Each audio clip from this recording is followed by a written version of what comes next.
Good morning साथियों, आप सभी का स्वागत है दिशा कंपटीशन क्लासेस में एक बार फिर से। आज मैं आईपीसी 1860 के अंतर्गत अध्याय 16 जो मानव शरीर पर प्रभाव डालने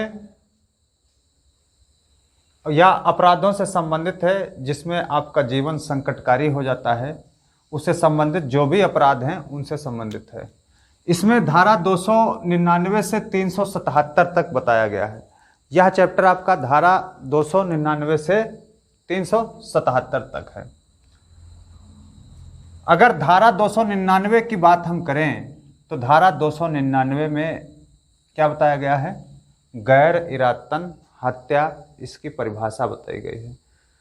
गैर इरादतन हत्या मतलब जिसमें कोई इरादा ना हो, कोई इरादा ना हो। कैसा? हत्या करने का। ठीक, किसी की हत्या करने का कोई इरादा ना हो। चोट या सख्त चोट तो पहुंचा सकता है, लेकिन हत्या करने का इरादा नहीं था। चोट या सख्त चोट पहुंच सकती है उसको, लेकिन उसमें क्या है? हत्या करने का कोई इरादा उसका नहीं है। समझ गए? तो उसमें क्या आ जाएगा? गैर इरादतन हत्या। ये इतना क्रिटिकल है, इतना ज़्यादा दिक्कत की बात आती है इसमें है, इस धारा में 299 और 300 में, कि किसको गैर इरादतन हत्या माना जाए और किसको मानववध हत्या माना जाए। इसमें अंतर कर पाना बहुत ही दिक्कत की बात आ जाती है। जैसे मैं अभी कुछ एग्जाम्पल आपको बताऊंगा, जिनसे आप कोशिश करेंगे कि अच्छे से समझे, जाने आप लोग। जैसे बताया गया है कि एक लड़के को उसके कुछ दोस्तों ने बुलाया और उसकी पिटाई की। उसका सर डिवाइडर को लगा, दोस्त वही छोड़कर भाग गए। बाद में उसकी मृत्यु हो गई।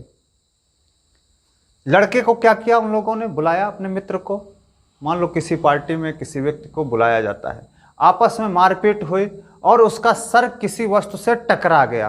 धक्का देने की वजह से, धक्का मुक्की में सर उसका टकरा गया। तो इसमें क्या हुआ? उसका इरादा हत्या करने का नहीं था, इरादा हत्या करने का नहीं था, तो गैर इरादतन हत्या हो गई उसकी। वो जो लड़का खत्म हुआ है, गैर इरादतन हत्या हो गई। दूसरी चीज, मान लो किसी के पास एक कुल्हाड़ी है, वो क्या करे? तुम्हारे हाथ पर मारे तो क्या होगा? चोट पहुंचाने का, उसकी वजह से आप डर के मारे या किसी वजह से आपकी मृत्यु हो जाती है। तो आपका क्या है? उसका इरादा नहीं है उसकी हत्या करने का। वरना हत्या करना अगर होगा तो हाथ पे कुल्हाड़ी नहीं मारेगा, वो आपके कहाँ मारेगा? गर्दन पे मारेगा। क्योंकि अगर उसका हत्या करने का इरादा रहेगा तो गर्दन पर मारेगा या सर पे मार देगा कुल्हाड़ी, जिससे आपकी हत्या हो सकती है। तो उसमें ये चीज़ आपको बहुत डिफाइन करना रहता है कि इसका वास्तव में इरादा था या कि नहीं था। ये चीज़ अंतर यहाँ पर देखने पड़ते हैं कि कौन इसमें हत्या है, कौन गैर इरादतन हत्या है। आगे एग्जाम्पल अगर देखें तो मानववध जो है वो दो प्रकार का है। एक विधिपूर्ण मानववध है। विधिपूर्ण मानववध मतलब जिसमें बताया गया है कि हत्या आप कर सकते हैं, आपकी आईपीसी कह रही, कानून आपका कह रहा है विधिपूर्ण है। आपको मैंने चैप्टर पढ़ाया था अपवाद वाला, धारा 76 से 106। इसमें क्या बताया था? विधिपूर्ण मानव हत्या। जैसे धारा 100 था, 7 तरीके से आप किसी की हत्या कर सकते हैं और आप उसके दोषी नहीं होंगे, ये इसके अंतर्गत। तो विधिपूर्ण ये हो गई हत्या। दूसरा है विधि विरुद्ध मानव हत्या। विधि विरुद्ध मानव हत्या है। विधि विरुद्ध मानव हत्या में सारे अपराध माने जाते हैं। ठीक, विधि विरुद्ध मानव हत्या जो आप करेंगे उसमें क्या है? सारे अपराध। जो कौन कौन से हो सकते हैं विधि विरुद्ध? जैसे आपराधिक मानववध, ठीक, ये विधि विरुद्ध है। फिर हत्या हो गई। फिर लापरवाही या उपेक्षा से किया गया मानववध, ये भी विधि विरुद्ध में आ जाएगा। फिर दहेज मृत्यु है। फिर शिशु या पागल अथवा किसी दूसरे व्यक्ति की आत्महत्या करने का दुष्प्रेरण, उसका क्या माना जाएगा? वध माना जाएगा, जो धारा 305 में बताया गया आगे है। ये सब क्या है, ये सारी चीजें विधि विरुद्ध हत्या हो गए, विधि विरुद्ध हत्या। और विधि पूर्ण मानव वध जो होता है वो धारा 76 से लेकर के 106 में डिस्क्राइब है, आपको पहले वीडियो में हम बता चुके हैं। फिर इसमें देखते हैं क्या क्या चीजें हत्या से रिलेटेड हैं। अगली धारा जो कहती है उसमें परिभाषा क्या बताई गई है, हत्या। हत्या कैसे मानी जाती है कि किसी की आपने हत्या कर दी, इसकी क्या डिफिनेशन है ये देखते हैं। जैसे अपवादित दशाओं को छोड़कर आपराधिक मानववध जो है हत्या है। अपवादित मतलब जो उपरोक्त दशाएं वो बताई गई थी कि उसमें कोई इरादा नहीं था या जानबूझ करके उसकी कोई जान नहीं लेना चाहता था और हत्या हो गई, तो वो सब मानववध। लेकिन ये दशाएं छोड़ करके जितनी भी हत्या होंगी, वध होंगे, वो सब किस में आ जाएंगे, हत्या में आ जाएंगे, मानववध में आ जाएंगे। ठीक, यदि यह कार्य जिसके द्वारा मृत्यु की गई है मृत्यु करने के आशय से किया गया हो। हत्या में क्या होता, सबसे मेन फैक्टर होता है आशय शब्द, कि जान लेने का उसका आशय रहता है कि हम इसको मार डालेंगे हर हाल में, पूरी तरीके से एक आशय बना रहता है कि हम उसकी जान ले लेंगे। ठीक, अर्थात वह कार्य जो इसलिए किया गया हो तो हत्या कहलाएगा। उसका आशय क्या है कि हम उसकी जान ले लेंगे, तो क्या होगा, हत्या कहलाएगा।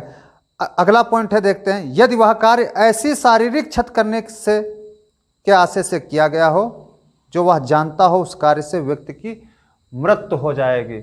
अगर हम कोई जानबूझ करके किसी को ऐसी शारीरिक क्षत पहुंचा रहे हैं,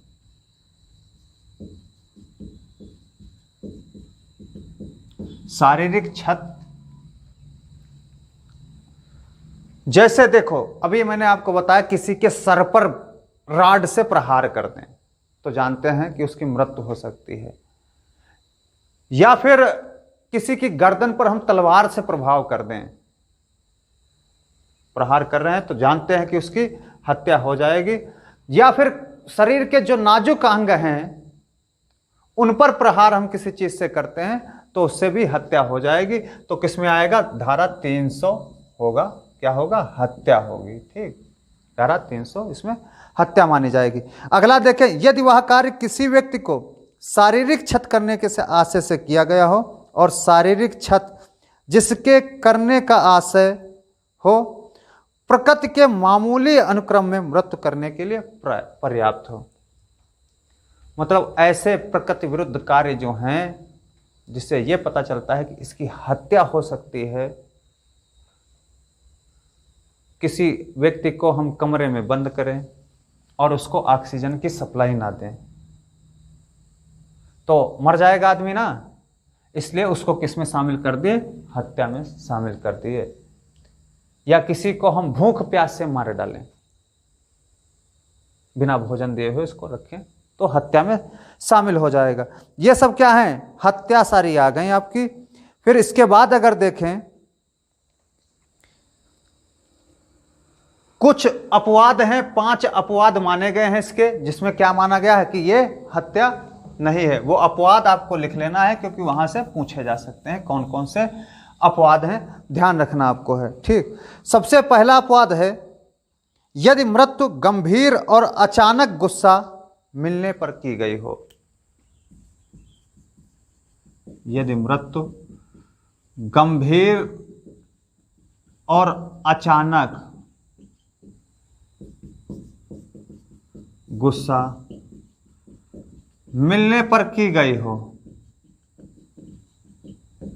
कभी कभी कुछ बातें ऐसी घट जाती हैं जिससे अचानक से आपको बहुत तेजी से गुस्सा आएगा, जो भी रखा होगा सामान वो किसी के सर पे दे मारेंगे या कुछ कर देंगे, तो ये अपवाद में आ जाता है कि उसने, सामने वाले ने क्या किया, आपको बहुत अधिक गुस्सा दिला दिया, बहुत ज्यादा। दूसरा है शरीर या संपत्ति की प्राइवेट प्रतिरक्षा, ये अपवाद वाले में आ गया। आपको धारा कहां से, आपको 76 से 106 बताए थे, उसमें आ गया। शरीर व संपत्ति की प्राइवेट प्रतिरक्षा, इसमें अगर आप हत्या हो जा रही है किसी के तो अपवाद यह माना जाएगा। फिर तीसरा है लोक सेवक द्वारा ड्यूटी के दौरान की हो। लोक सेवक द्वारा ड्यूटी के दौरान की गई हो। जैसे पुलिस वाले हैं, कोई मुठभेड़ हो रही है, जवाबी फायरिंग की गई तो उसमें किसी की मृत्यु हो जाती तो उसमें हत्या में शामिल नहीं किया जाता है। तो ये लोक सेवक अपनी ड्यूटी पर कर रहा है वो। ठीक। चौथा पॉइंट देखिएगा, इसमें क्या कहता है। चौथा पॉइंट कह रहा है अचानक लड़ाई झगड़ा हो जाए। अचानक लड़ाई झगड़ा हो जाए।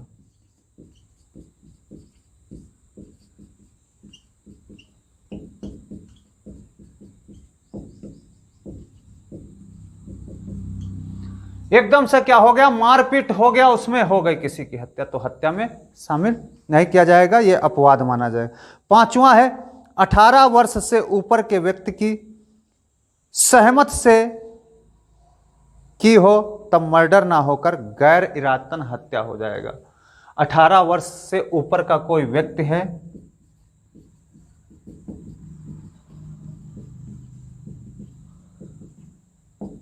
ऊपर के व्यक्ति की सहमति से की गई हो, तब किसमें, हत्या में नहीं आएगा। ये सब हत्या के अपवाद हैं, ये सब या तो गैर इरादतन होंगे या इसमें शामिल ही नहीं किए जाएंगे। तो किसमें चला जाएगा, गैर इरादतन में चला जाएगा। ये क्या हो गए, हत्या हो गया। ठीक, समझ के भैया। फिर उसके बाद में धारा 301 कहती है जिस व्यक्ति की मृत्यु करना चाहता था, जिस व्यक्ति की मृत्यु करना चाहता था उससे भिन्न व्यक्ति की मृत्यु होने पर, मारना चाह रहा है श्याम को, मार किसको दिया, राम को गलती से। जैसे गड़ैती लगाए बैठे हुए कि यहां से श्याम निकलेंगे इस रास्ते से और हम इस पर फायर झोंक देंगे, वैसे ही कपड़े पहन करके इत्तेफाक की बात श्याम निकल पड़े, राम निकल पड़े दूसरे व्यक्ति, और उन्होंने फायर झोंक दिया। तो क्या था, जिस व्यक्ति को मारना चाहता था उस व्यक्ति से अदर व्यक्ति की मृत्यु होने पर, या जिस व्यक्ति का आपराधिक मानववध, मतलब 299 की बात कर रहा है, करना चाहता था, उससे दूसरे व्यक्ति का आपराधिक मानववध होने पर ऐसा समझा जाएगा जैसे कि उसी का मानववध या आपराधिक मानववध हुआ है। आप ये नहीं कह सकते थे कि हम राम को मारने आए थे और श्याम मर गए हैं, वहां से निकल पड़े तो मेरी गलती नहीं है और हम इससे बच जाएं, तो ऐसा नहीं हो सकता। आपका वही अपराध माना जाएगा, चाहे हत्या का हो चाहे आपराधिक मानव हत्या का हो, आप उससे नहीं बच, क्योंकि आपका आशय उसमें साफ साफ छिपा था, हत्या करने का और आपराधिक मानववध करने का। अगर आशय किसी चीज में छिप जाता है, देखो कोई चीज तब तक अपराध नहीं होती है जब तक आप उसको करते नहीं हैं, लेकिन जब उसे आप अप्लाई कर देते हैं तो क्या हो जाता है, वही अपराध बन जाता है। और उसमें साफ साफ आशय था कि आप किसी की हत्या तो करने आए ही थे, उसके स्थान पर बस दूसरे की हत्या आपने कर दी, गलती से जो भी हुआ हो, तो लेकिन आपको दंड वही मिलेगा जो मानववध का होगा या हत्या का होगा, आप उससे बच नहीं सकते हैं। ठीक, ये चीज ध्यान रखना है। अगर हम इसके एग्जाम्पल की बात करें, 300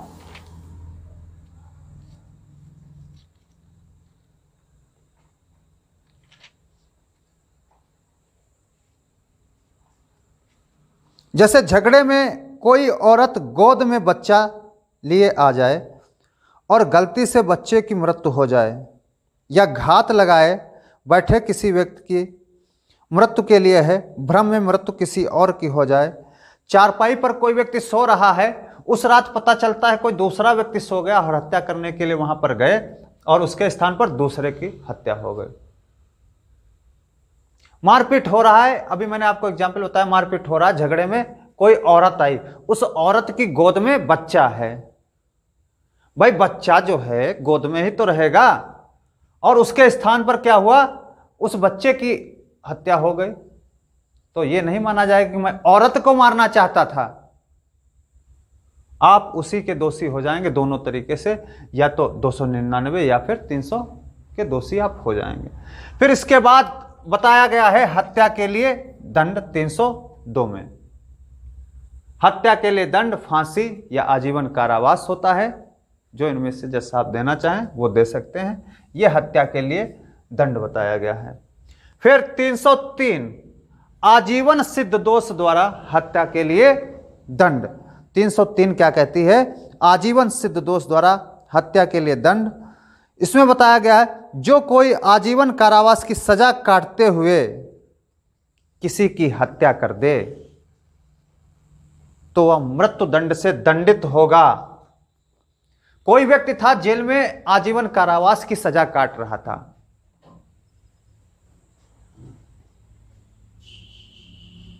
कौन? कहाँ के लोग?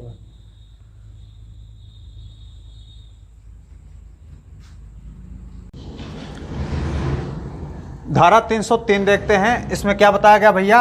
आजीवन सिद्ध दोष द्वारा हत्या के लिए दंड। मान लो कोई व्यक्ति कैदी है जिसको सजा मिली है आजीवन की, आजीवन कारावास की सजा वो भुगत रहा है और पैरोल पर छूट करके बाहर आ गया या जमानत पर छूट करके बाहर आया हुआ है और उसने क्या किया? फिर दनादन शुरू कर दिया। उसने एक दो की हत्या कर दी, किसी व्यक्ति को मार दिया। सजा तो पहले से ही वो आजीवन की काट रहा था और आते ही उसने क्या किया? किसी की हत्या गांव में फिर से कर दी या किसी मित्र की हत्या उसने फिर से कर दी। इसमें क्या होगा? उस व्यक्ति को मृत्यु दंड दिया जाएगा अनिवार्य रूप से, मृत्यु दंड, क्योंकि वो पहले से ही अपराधी किसका था? आजीवन कारावास का अपराधी था, तो उसमें मृत्यु दंड दिया जाएगा। यह हो गया आजीवन सिद्ध दोष द्वारा हत्या के लिए दंड। फिर इसके बाद धारा है भैया 304 आपराधिक मानव वध के लिए दंड।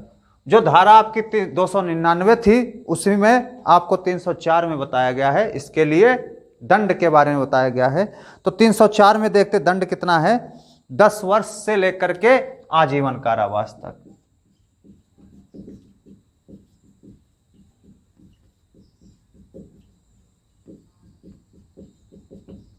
दस वर्ष से लेकर के 299 का जो अपराध किया था उसकी सजा किसमें दी जाएगी? 304 के माध्यम से। और जो आपने 300 की हत्या की थी उसकी सजा कहां बताई गई है? 302 में। 300 में हत्या की परिभाषा और दंड उसका जो कहां है? 302 में बताया गया है। ठीक। और 299 का दंड किसमें बताया गया? 304 में बताया गया। आगे देखते हैं 304A लापरवाही या उतावलेपन से मृत्यु। आपकी लापरवाही से या उतावलेपन से किसी की मृत्यु हो जाती है तो उसकी सजा कहां बताई गई है? 304A में बताया गया है। इसका अगर एग्जाम्पल हम लोग देखें तो क्या कहता है? जैसे बताया गया है लापरवाही से ड्राइविंग करने के साथ साथ तमाम सरकारी कर्मचारियों द्वारा उनकी ड्यूटी में लापरवाही से मृत्यु होने पर, जैसे हवालात में कोई फांसी लगा ले, यह भी एक लापरवाही है। ठीक। संतरी जो था हवालात से गायब हो गया, यह एक लापरवाही हो गया। दूसरा, कभी कभी देखे होंगे ट्यूबवेल में, सरकारी ट्यूबवेल जो होते हैं चौड़े ट्यूबवेल होते हैं, उनकी पाइप खुली रह जाती है और कोई बच्चा उसमें गिर जाता है, उसकी मृत्यु हो जाती, तो ट्यूबवेल ऑपरेटर की लापरवाही हो गया। गांव में देखे होंगे बिजली के तार गिरे हुए हैं और बिजली विभाग जोड़ने नहीं गया, उससे मृत्यु हो जा रही, तो यह भी लापरवाही मानी जाती है, जिसकी सजा किसमें बताई गई है? 304A में बताई गई है। ठीक भैया, ध्यान रखना है। ऐसे उतावलेपन से, जैसे थ्रेसर से गेहूं निकालने के दौरान थ्रेसर का मालिक उसका सेफ्टी पतनाल नहीं लगाता है, उसमें क्या करेगा? सेफ्टी, उस पर जो कवर रहता है वो नहीं लगाता और आदमी क्या करता है? उसी व्यक्ति के अंदर हाथ पैर फंस गए और अंदर चला गया और उसकी मृत्यु हो गई। ये भी एक लापरवाही मानी जाएगी। एक बिहार में घटना घटी, वहां 86 औरतों का लगभग ऑपरेशन किया गया, 86 औरतों का ऑपरेशन किया गया और उसमें जो ऑपरेशन के औजार थे वो साफ ना किए गए, पुराने थे, जिससे उनकी क्या हो गई? मृत्यु हो गई। तो ये डॉक्टर की घोर लापरवाही थी। इस समय सरकार, इस समय कोरोना काल में आप देख रहे होंगे लोगों की ऑक्सीजन की कमी से मृत्यु हो रही, ऑक्सीजन सिलेंडर नहीं प्रोवाइड हो पा रहे हैं, तो ये भी लापरवाही या उतावलेपन से मृत्यु का एग्जाम्पल है।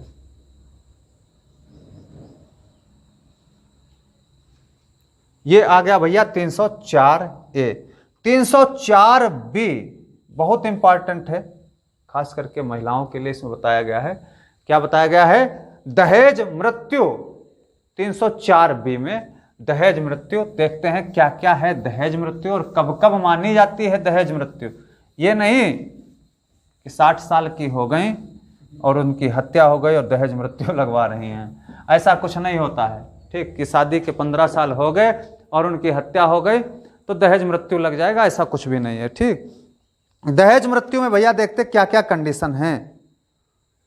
जैसे कोई व्यक्ति आपसे दहेज मांगता है, दहेज के लालच में आपकी हत्या कर देता है, तो क्या आ जाएगा?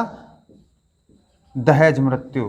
ठीक, और इसमें 7 वर्ष तक की सजा, 7 वर्ष से लेकर के आजीवन कारावास तक की सजा बताई गई है 304B में।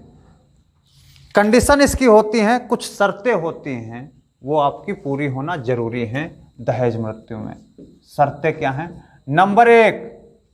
नंबर एक लिखिएगा, मृत्यु से ठीक पहले दहेज संबंधी डिमांड।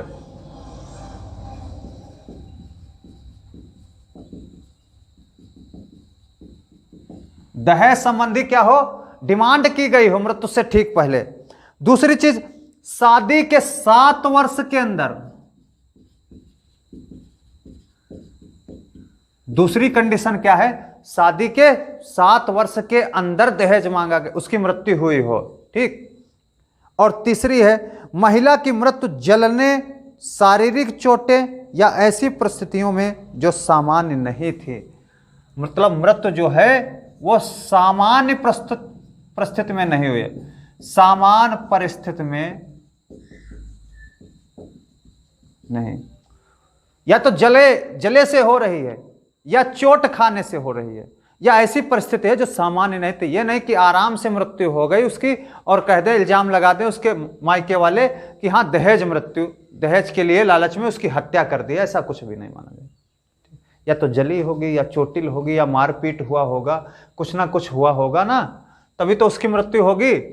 फिर अगला अगर पॉइंट की बात हम करें, पॉइंट नंबर 4 क्या कहता है देखते हैं। 4 कह रहा है, दहेज डिमांड और डिमांड पूरी ना होने के कारण क्रूरतापूर्ण की गई हो और किसी दूसरी बात के कारण नहीं। मतलब यह है दहेज ना मिलने के कारण उसके साथ में क्रूरता की गई हो, जबरदस्त तरीके से क्रूरता की गई हो। कभी कभी भूखे रखना, प्यासे रखना, मारपीट करना, उनके साथ में बंद कर देना, ये सारी बातें आती रहती हैं। ठीक, पटक पटक के मारना, ये सारी चीजें हो जाती हैं। फिर अगला पॉइंट अगर बात करें, पॉइंट नंबर 5 क्या कहता है? ऐसी क्रूरतापूर्ण और मृत्यु के बीच में ज्यादा समय का फर्क नहीं चाहिए। क्रूरता और मृत्यु के बीच जो समय है वो क्या हो? कम हो। आज मारे कल मर गए तो ठीक है, आज मारे पीटे कायदे से आपके साथ में किसी औरत के साथ में किसी ने मारपीट तगड़े से कर दी और कल उसकी मृत्यु हो जा रही है। यह नहीं कि आज मारे और 365 दिन के बाद वो मर रही हैं तो कह रहे हैं दहेज मृत्यु हो गया। तो ज्यादा गैप ना हो। ठीक, उसके बाद में अगला पॉइंट जो कह रहा है, क्या कह रहा है? 6 कह रहा है, दहेज का अर्थ वही होगा जो दहेज अधिनियम 1961 की धारा 2 में दिया गया है। दहेज अधिनियम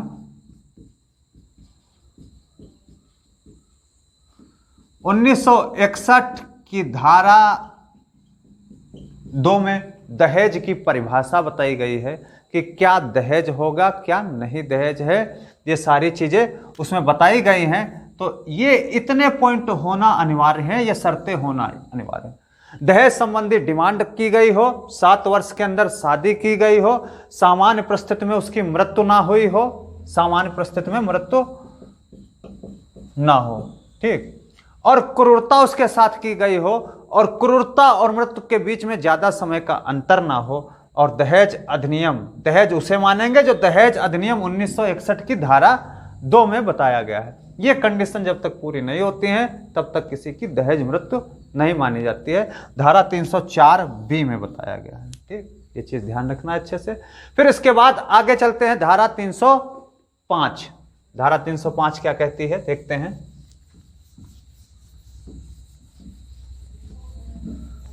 धारा 305 कहती है बच्चे या पागल व्यक्ति को आत्महत्या करने के लिए दुष्प्रेरण करना। कोई बच्चा है, उसको हम चढ़ा दिए, कहे भैया छत पर चढ़ जाओ 4 मंजिल और शक्तिमान बनकर के नीचे कूदो, उकसा दिए उसको, तो क्या होगा? वहां पे कूदेगा वो तो क्या करेगा? गिरेगा, मृत्यु, जानते थे मृत्यु हो जाएगी इसकी। या कोई पागल व्यक्ति है, उसको कहा कि तेजाब दे दिए कि भैया लो कोल्ड ड्रिंक पी लो, पागल व्यक्ति, और उसने पी लिया, उसकी मृत्यु हो गई। तो यहां पर क्या था? दुष्प्रेरणा था, उकसाना था। ये आपको परिभाषा मैंने बता चुके, धारा 107 और 8 में बताया था दुष्प्रेरण। ठीक, तो अगर उकसा रहे तो ये क्या है? अपराध है। ऐसा कार्य अगर आप कर रहे हैं तो क्या माना जाएगा? अपराध माना जाएगा। 305 में यही चीज बताइए। जैसे पुलिस के पूर्व डीजीपी द्वारा एक नाबालिग लड़की के साथ छेड़छाड़ करना और उसके बाद उसके भाई पर नाजायज झूठे मुकदमे बनाना, जिससे तंग आकर लड़की ने आत्महत्या कर ली। कोई पुलिस का अधिकारी है, उसने किसी लड़की के साथ में नाजायज संबंध बनाया और उससे कहा अगर कहीं तुम बताओगे या बोलोगे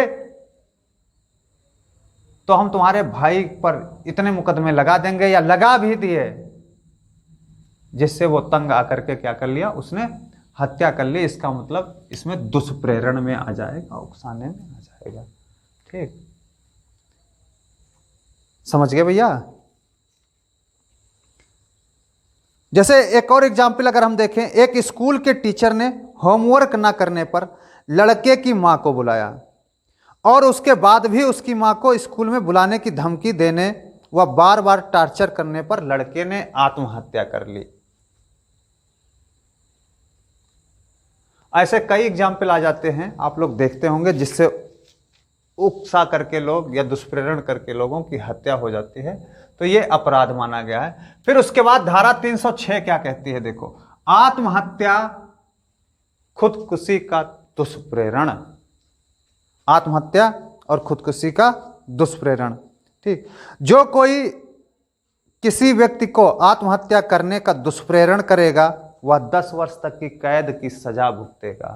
क्या बताया गया है इसमें भैया? 10 वर्ष तक कैद।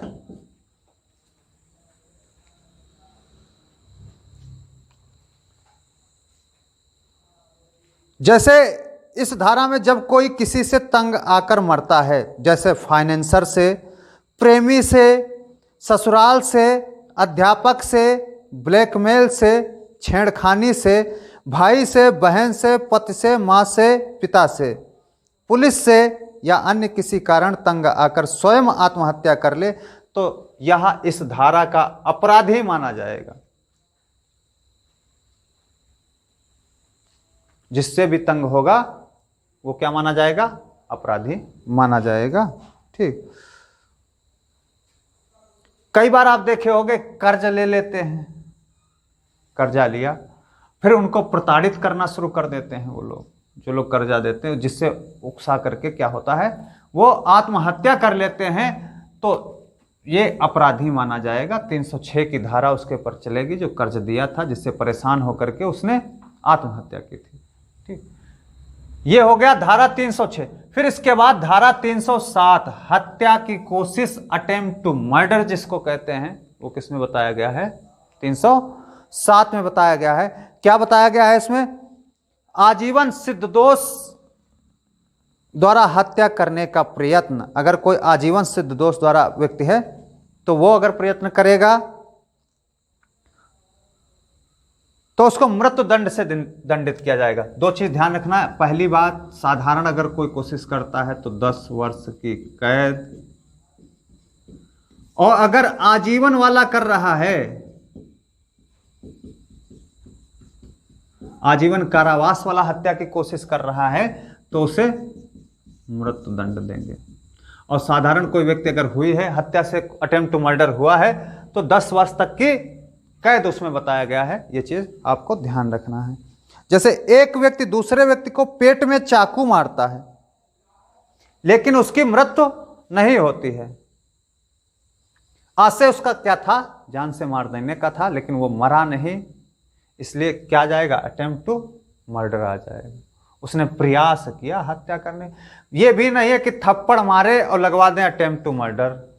ऐसी चोट नहीं होनी चाहिए कि जिससे यह साबित ना हो कि उसकी मृत्यु हुई थी। हाथ पे डंडा मारे और लगा दें अटेम्प्ट टू मर्डर।